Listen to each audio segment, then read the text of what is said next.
It's the start of the year and once again Cranes Etc. reports from the annual Nuremberg Toy Fair. And as in previous years you get all the usual odd looking characters turning up. And although some of them are dummies, some of them are human as well. Now I'm often asked why don't I appear in videos, so for the first time here I am. Yes, I know my appearance is alarming, but some of you may have realised it's just a mask. So let me get the mask off and get on with the report. And by the way, let's hear no more about wanting to see my face. Our first port of call is the Drake Collectibles stand, which they were sharing with WSI. To see more about Drake Collectibles, see the separate Cranes Etc. Drake Collectibles Toy Fair video. Moving on, I landed at the Motor Art stand, and the only thing to see was the Kobelco excavators previewed last year.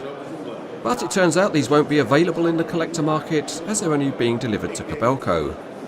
Of course, Caterpillar has a big line of models and they're happy for them to be sold to collectors.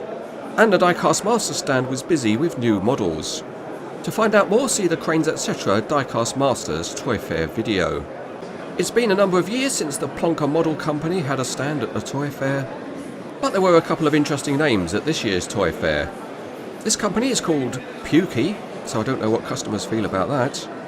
And I certainly think this company may have some difficulties with its name. Moving swiftly along, one of the lesser known companies is AT Collections, and it had a couple of interesting prototype Volvo models on display. This one is a wheeled excavator in 1:32 scale, and some attachments are planned for it also. And there's also a wheel loader in the same scale, but it's not yet known whether these models will enter production.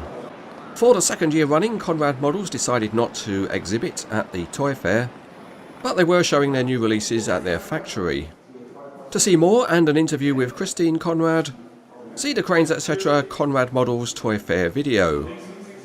Something a little bit different was on display at the Siku stand, and this is a 1:32 scale model of the Liebherr R980.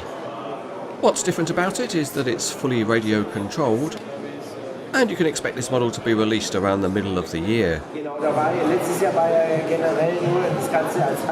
Moving back to the WSI Models stand, and there was something different to see here as well. Unusually there's a line of large-scale wooden models being released, and there was also a prototype of the Volvo EC950 excavator. For more, go and see the Cranes Etc. WSI Models Toy Fair video. And as we went on our travels, there's this rather nice looking car. And actually it's quite clever because it's a car made up of model cars. And I suppose all of us know a dumb bum when we see one. Well, this is a big dumb bum.